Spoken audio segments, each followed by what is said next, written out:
Halo, selamat datang kembali di pembahasan mendalam kita. Hari ini kita mau bedah satu dokumen analisis yang menarik banget nih. Oh ya? Soal apa tuh?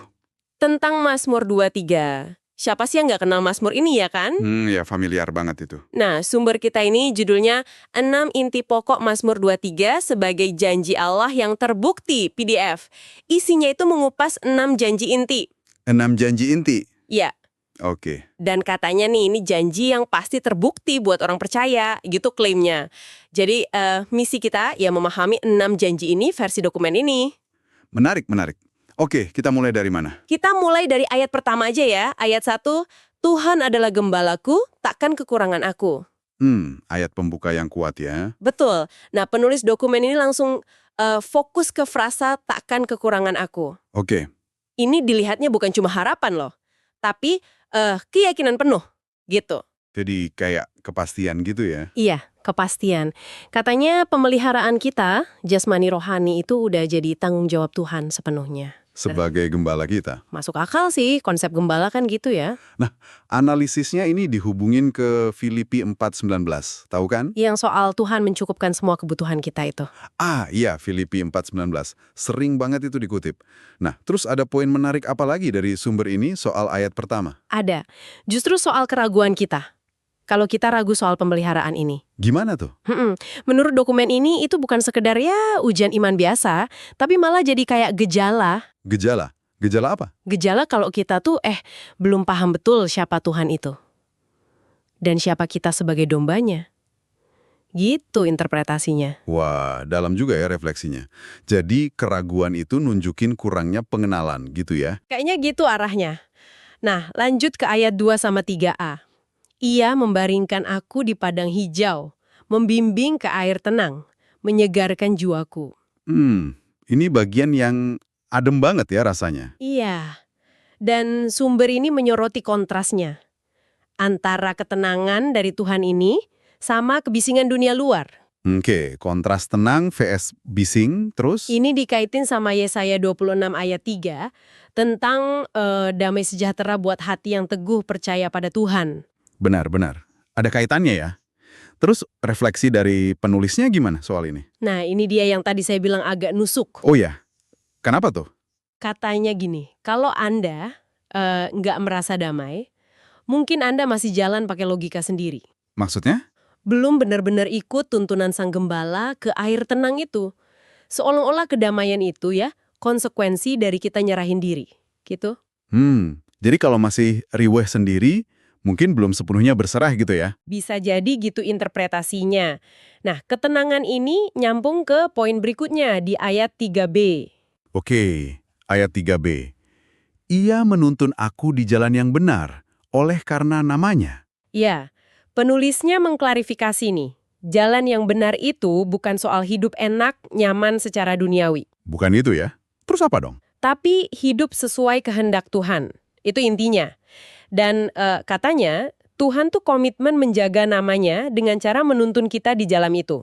Oh, jadi ada kaitan sama reputasi Tuhan juga ya? Gitu menurut sumber ini. Ini dikaitkan ke Amsal 3 ayat 6, yang soal Tuhan meluruskan jalan orang yang ngakuin dia dalam segala lakunya. Oke.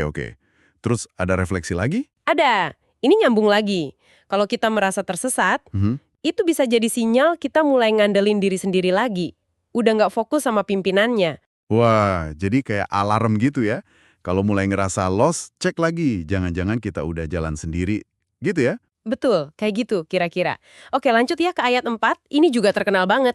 Ayat 4, lembah kekelaman. Iya. Sekalipun aku berjalan dalam lembah kekelaman, aku tidak takut bahaya, sebab engkau besertaku.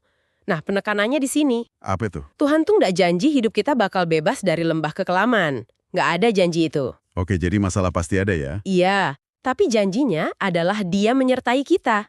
Di dalam lembah itu kuncinya. Jadi bukan dihindarkan dari lembah, tapi ditemani di dalam lembah. Persis. Keberanian sejati itu, kata dokumen ini, datangnya dari kesadaran kalau Dia ada di situ bareng kita. Menarik. Ini dikaitkan ke ayat lain juga? Iya, ke Yesaya 43 ayat 2. Yang tentang Tuhan menyertai waktu kita lewat air atau api, nggak bakal hanyut atau terbakar. Bilang, Kalau rasa takut kita sama badai hidup itu lebih gede daripada keyakinan kita sama penyertaan Tuhan, Gimana? itu bisa jadi tanda iman kita belum berakar kuat. Belum kenal Tuhan secara pribadi gitu. Pengenalan yang bikin kita percaya penuh. Jadi ukuran imannya kelihatan dari seberapa besar rasa takut versus rasa percaya pada penyertaannya ya. Begitu kira-kira menurut sumber ini. Lanjut ke ayat 5. Ayat 5. Engkau menyediakan hidangan bagiku di hadapan lawanku. Ini juga visual banget ya. Iya, nah penulisnya nggak cuma lihat ini sebagai perlindungan. Tapi sebagai momen Tuhan justru kayak pamer kemuliaannya. Dia ngangkat kita di depan musuh kita. Wah, jadi kayak semacam pembelaan publik itu ya. Mungkin bisa dibilang gitu. Dan ini bukan karena kita hebat atau layak, tapi semata-mata karena status kita sebagai anaknya. Oh, karena status ya, bukan prestasi. Betul. Referensinya ke Roma 8 ayat 31. Jika Allah di pihak kita, siapa lawan kita? Ah, klasik itu. Implikasinya apa dong menurut sumber ini? Ya, kalau kita masih takut sama manusia, takut sama lawan, mungkin kita lupa.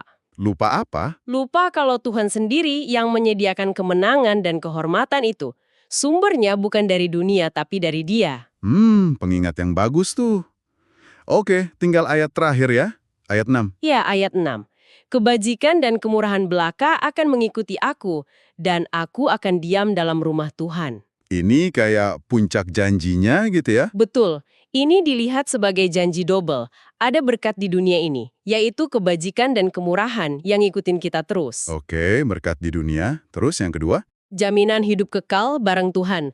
Aku akan diam dalam rumah Tuhan. Ini dikaitkan ke Yohanes 10 ayat 28 soal hidup kekal yang nggak bisa direbut siapapun. Mantap. Terus gimana penulis ini menyimpulkan soal janji terakhir ini? Wah, di sini dia tegas banget. Tegas sekali. Gimana tuh tegasnya? Dia bilang kalau kita sampai ragu sama janji hidup kekal ini, itu sama aja kayak kita meragukan kesetiaan Tuhan sendiri. Wow, keras juga ya. Iya. Sebaliknya, kalau kita yakin penuh sama janji ini, katanya hidup kita bakal bebas dari rasa takut akan masa depan. Jadi keyakinan penuh itu kunci kebebasan dari ketakutan ya? Gitu intinya. Jadi kalau kita rangkum nih dokumen analisis ini benar-benar nekenin pentingnya iman. Iman yang tanpa ragu sama sekali. Tanpa ragu ya? Itu kata kuncinya kayaknya. Ya, itu syaratnya untuk bisa mengalami janji-janji Mazmur 23 ini menurut dia. Dia kutip Ibrani 11 ayat 6, Yakobus 1 ayat 6-7 soal orang bimbang. Yang nggak akan menerima apa-apa dari Tuhan. Itu ya. Betul. Penulisnya bahkan nanya langsung di teksnya. Kalau masih ragu, imanmu itu hidup atau cuma di bibir aja? Gitu pertanyaannya. Wah, langsung to the point ya. Terus penutup dokumennya gimana? Ditutup dengan semacam deklarasi iman, isinya ya mengulang ke-6 janji tadi, sebagai komitmen aktif untuk percaya penuh tanpa keraguan, menekankan aspek kepastian dan bukti. Jadi sangat berfokus pada keyakinan mutlak ya. Banget. Nah, jadi apa artinya ini semua buat Anda yang dengerin?